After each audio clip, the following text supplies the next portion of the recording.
eu abandono os pensamentos, que são os meus pensamentos, que são o meu ponto de vista, se eu pratico o zazen e pratico o não pensar, então todo esse mundo também desaparece.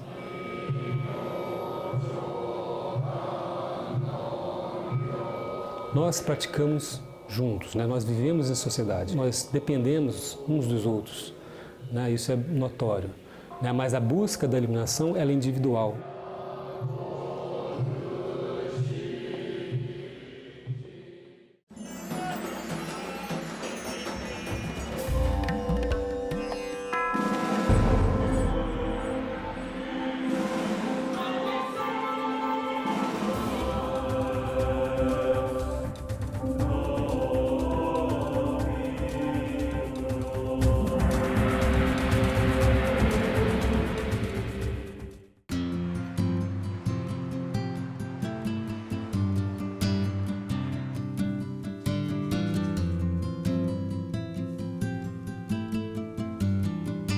A palavra Buda vem da raiz Bud, que quer dizer acordar, despertar, em sânscrito. E Buda significa aquele que acordou.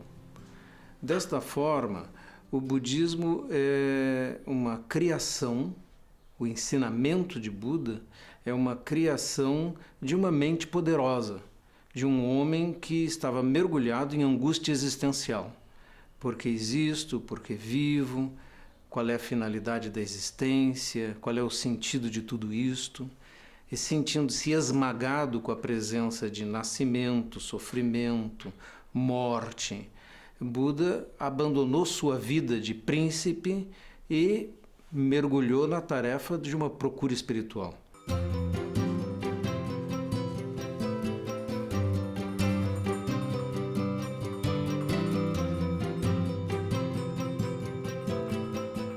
Buda foi um homem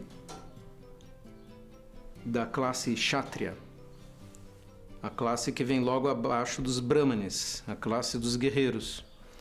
E eles detinham o poder, e ele particularmente era filho de um rei de um pequeno principado do norte da Índia, atualmente Nepal. Essa procura espiritual passou por mestres na floresta e demorou uns 6 anos. Só depois desse tempo, Buda, achando que a sua ascese, que a sua mortificação do corpo, o jejum, etc., a nada levavam, ele decidiu sentar-se para meditar e não se levantar até que tivesse achado uma solução. Quando ele acha essa solução, depois de dias sentado, ele diz: "Ó, que maravilha! Eu, a grande terra e todos os seres juntos atingimos a iluminação", ou seja, despertamos.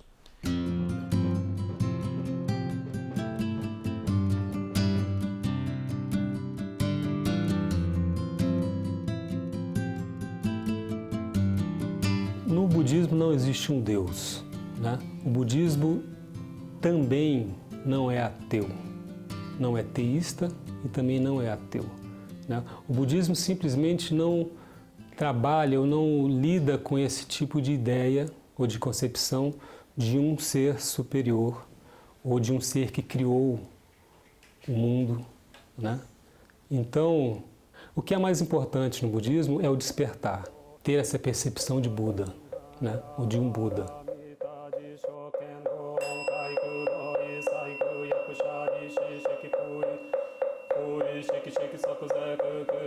Teoricamente, todos nós, homens, estamos mergulhados em um sonho de ilusão. Um sonho muito nítido, em que nós acreditamos no nosso próprio eu, acreditamos na existência do outro, na nossa separação entre nós e cada um dos seres, porque não vemos a nossa unidade fundamental, mergulhamos na ilusão de um eu separado.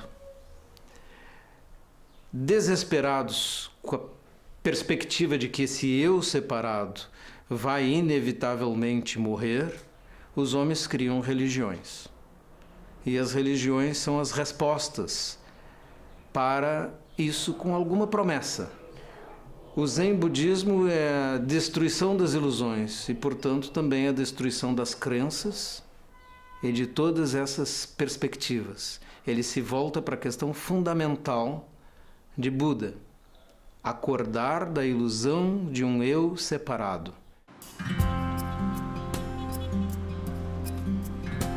Antes de conhecer o budismo, eu era católica e praticante, mas não muito. Eu já estava um pouco afastada, assim, das missas, eu ia de vez em quando, mas continuei cristã, como sou até hoje, né? Não me afastei do cristianismo nem um minuto.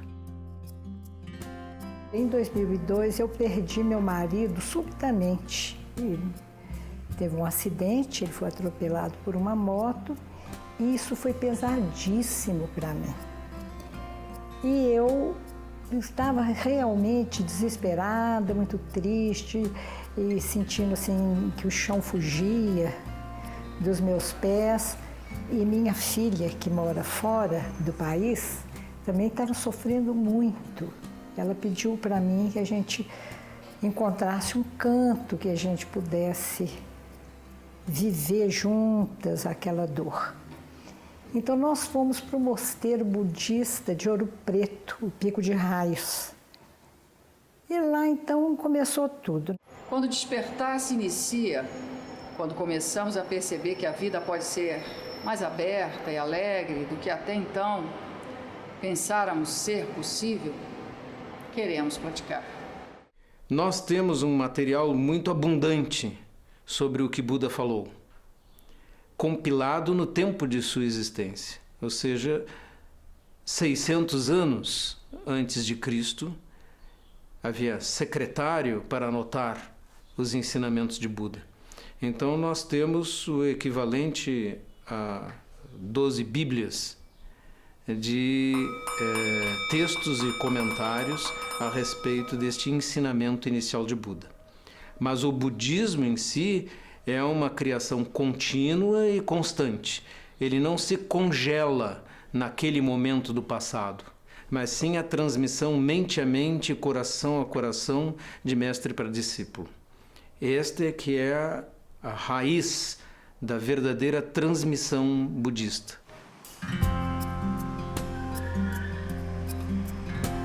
Eu já tinha a prática religiosa costumeira da minha família, né? Minha família é toda católica, fui batizado, mas eu nunca... O catolicismo, o cristianismo nunca foi um caminho que eu escolhi seguir, né? Ele foi me dado e eu fui seguindo até um determinado momento onde eu comecei a ter a autonomia de pensar por conta própria e começar a buscar outros caminhos. Eu descobri o budismo há mais ou menos uns 11 ou 12 anos atrás. Uma ex-namorada minha, que é atriz, um dia a gente estava na casa dela, ela falou: eu tô precisando meditar, tô precisando voltar a meditar. Eu vou lá no centro do Napo. Eu, onde? Eu falei: não, vamos comigo que você vai gostar. E vim com ela pra cá, pra meditar. E no começo era muito distante, e para mim era tudo meio embaralhado com yoga, e essas coisas era tudo meio muito misturado na minha cabeça. Achei muito curioso, mas foi uma coisa que eu tomei conhecimento e passou, não foi uma coisa que eu me agarrei e comecei a praticar, não. Durante um bom tempo eu me preocupei, eu comecei a me preocupar com o meu corpo, com a minha saúde, com o meu bem-estar físico, e comecei a cuidar disso. Mas aí chega num determinado momento, parece que só isso não resolve.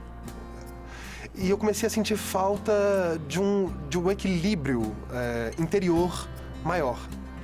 E a meditação me veio assim um dia, assim, como, sei lá, um pensamento. Então comecei a voltar a praticar, e eu acho que já com um pouco mais de maturidade e com um pouco mais de discernimento. Eu comecei a ler um pouco mais sobre o Zazen, sobre a meditação Zazen, e comecei a frequentar as meditações aqui aos domingos, e tenho gostado muito de praticar.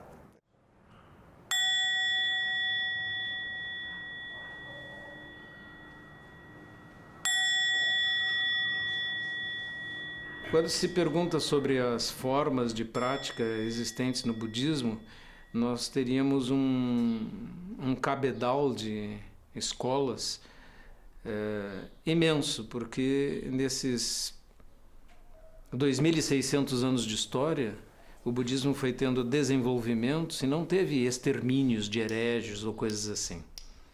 Mas, em grandes linhas, o budismo se dividiu em escolas mais voltadas ao texto, que estudam os textos e tentam conservar a sua prática primitiva, com monges mendicantes, e isso é predominante no sul da Ásia.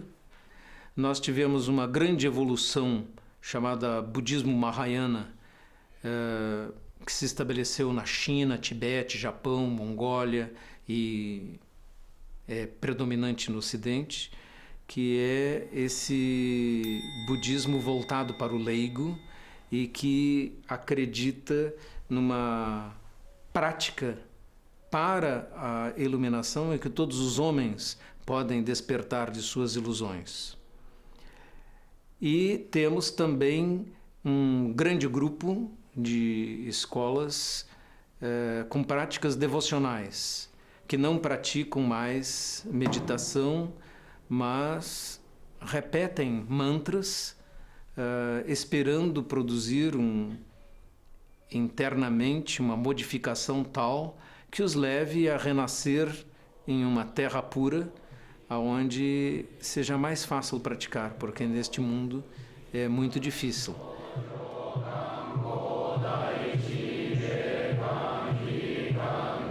No Zen, principalmente, tudo vem da meditação, do Zazen, da meditação vazia, né?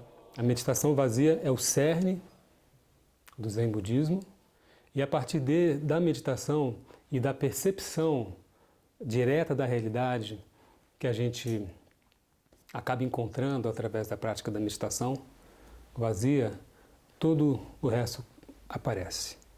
Ou seja, quando eu abandono os pensamentos, que são os meus pensamentos, que são o meu ponto de vista, se eu deixo de pensar, se eu pratico o Zazen e pratico o não pensar, então todo esse mundo também desaparece.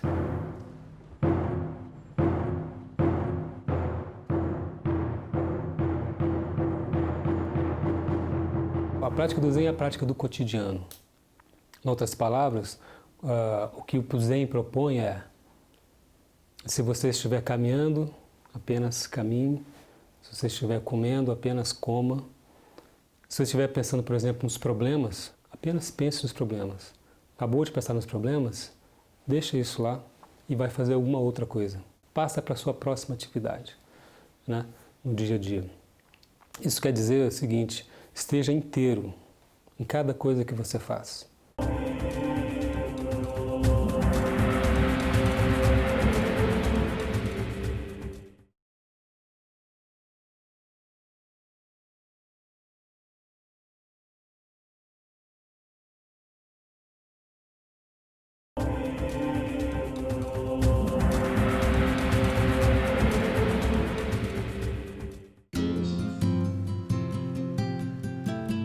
Para se tornar monge, você não precisa deixar o seu trabalho, você não precisa deixar a sua família, né?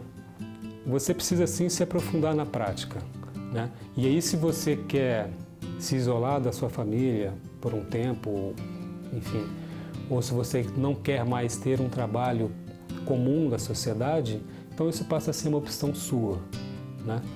Ou isso aparece como um momento na sua vida.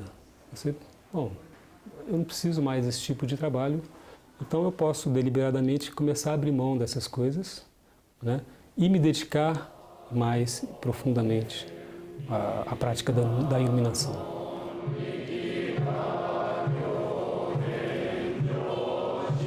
Existem dois papéis possíveis para o monge. Ele pode propor-se a praticar para si mesmo e se aperfeiçoar. Há muitas histórias de monges que, depois de atingir um esclarecimento, permanecem treinando mais 20 anos até admitir alunos, discípulos. Existem também muitas histórias de monges que não conseguiram formar nenhum discípulo, porque para transmitir o despertar para um discípulo, isso também não é fácil. Então, ter um aluno desperto é uma grande realização para um monge, porque sua linhagem poderá continuar. No budismo, faz parte integrante da prática o mestre. O Dharma, ou a experiência budista, ela é transmitida de monge para monge, né? De mestre para discípulo, né? Desde os tempos de Buda Shakyamuni, né? Então é uma linha que não foi interrompida até os dias de hoje. Então nessa relação com o mestre, primeiro eu fiz o Rakusu, aquela miniatura do manto, que o mestre pegou, escreveu algumas coisas, o mestre me deu um nome, é um nome especial que foi pensado para mim. E eu continuo na prática, e aí se eu decido me tornar monge, eu comunico ao mestre, e aí se você vai logo ser monge ou não, isso vai depender dessa relação que você tem com o mestre, né? E aí eu começo a costurar o manto, né? O Kessa, que é esse que é um manto maior, né? O Rakusu é uma miniatura desse manto aqui, né? Que é o manto de Buda, né?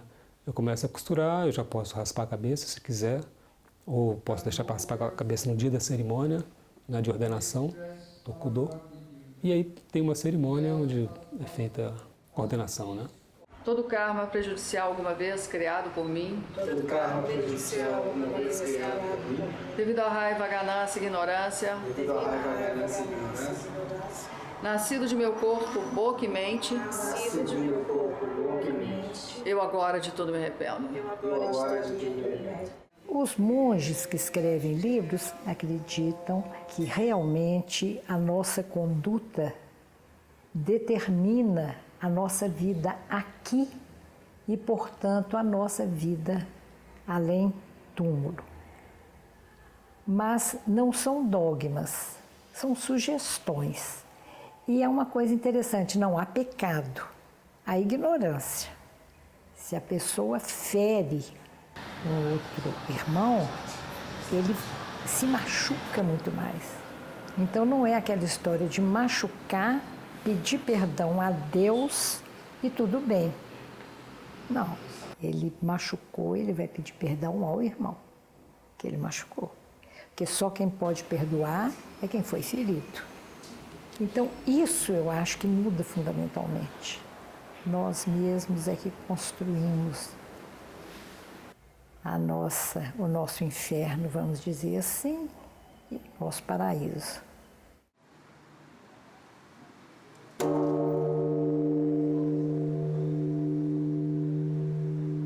budismo, acho que ele prega essa coisa de você buscar o caminho correto, o assertivo das coisas que você faz, da sua prática diária. Eu tenho tentado muito levar o meu pensamento para esse caminho. O budismo não é uma coisa que diz para você assim, não faça isso, não faça aquilo, faça isso, faça aquilo.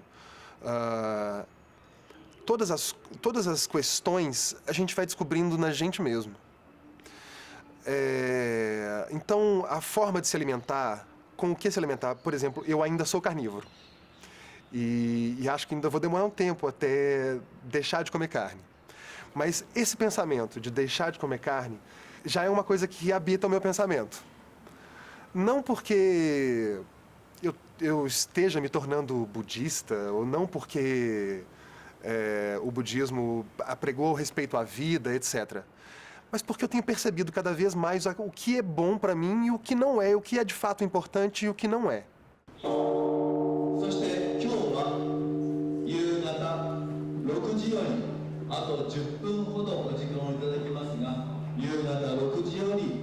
Hoje nós fazemos cerimônias para dar um nome a uma criança recém-nascida, ou fazemos cerimônias de casamentos.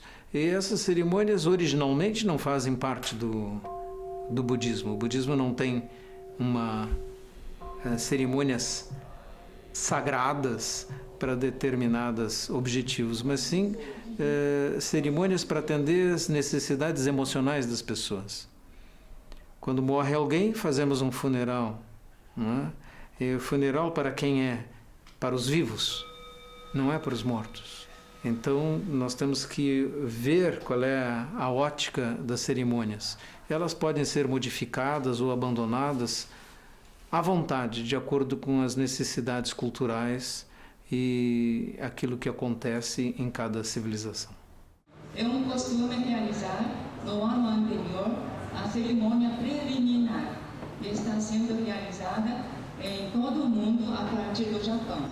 Mulheres podem praticar mais profundamente como monjas o budismo, né? Existem menos mosteiros, parece que no Japão hoje existem apenas 2 mosteiros, mas existem monjas, sim, existem monjas que são líderes de templos lá e de mosteiros também. Raspam a cabeça, né? E o processo é muito semelhante.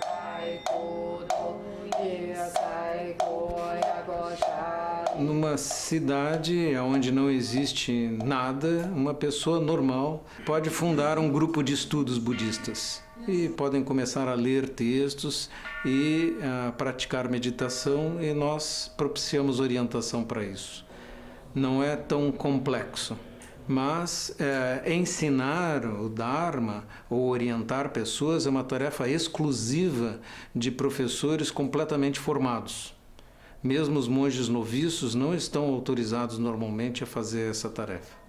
Esses grupos de estudo podem progredir para serem centros do Dharma, com líderes já treinados, ou mesmo comunidades com um monge encarregado. E pode vir a ser um templo um dia. E existe separadamente disso uma estrutura chamada monastério.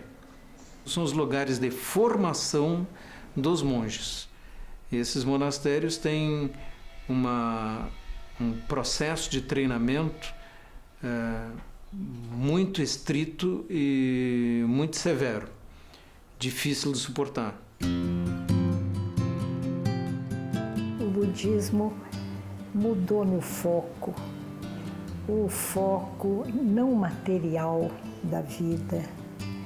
A generosidade passa a fazer parte da nossa vida. A gente sente necessidade de ser generosa e menos necessidade de gastar e de mostrar status, de usar coisas que determinam que a gente está, vamos dizer, bem de vida, né? Então, isso eu acho que muda fundamentalmente tudo. Eu me sinto mais centrado hoje. Essa noção desse tempo presente, a importância desse tempo presente e a compreensão um pouco, eu acho, do outro, eu acho que são os grandes ganhos que eu tenho tido na prática Zazen. É um respirar com mais calma em situações que talvez há mais tempo eu teria perdido o controle. Ótica budista não é criar seres sobrenaturais para os quais você olha ou de quem você se socorre. A ótica Zen é o que é sobrenatural, é isto aqui agora, este chão é sobrenatural.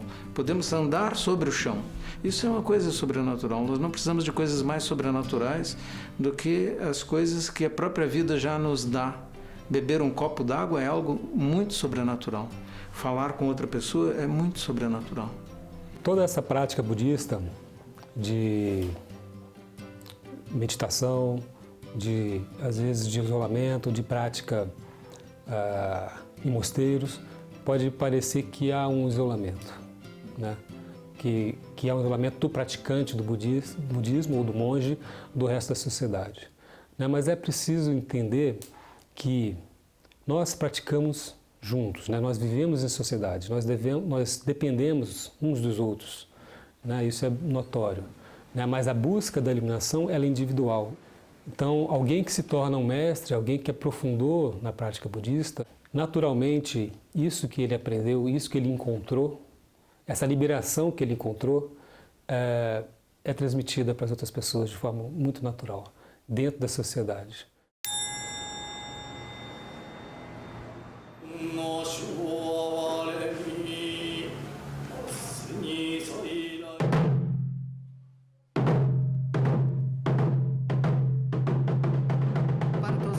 poderes para que aumente sabedoria e felicidade. Evitem todos os tipos de obstáculos e calamidades e que todas as relações ocorram com êxito. Jeo Sanche Jevo She Sombo Samoko Sa Moko Ja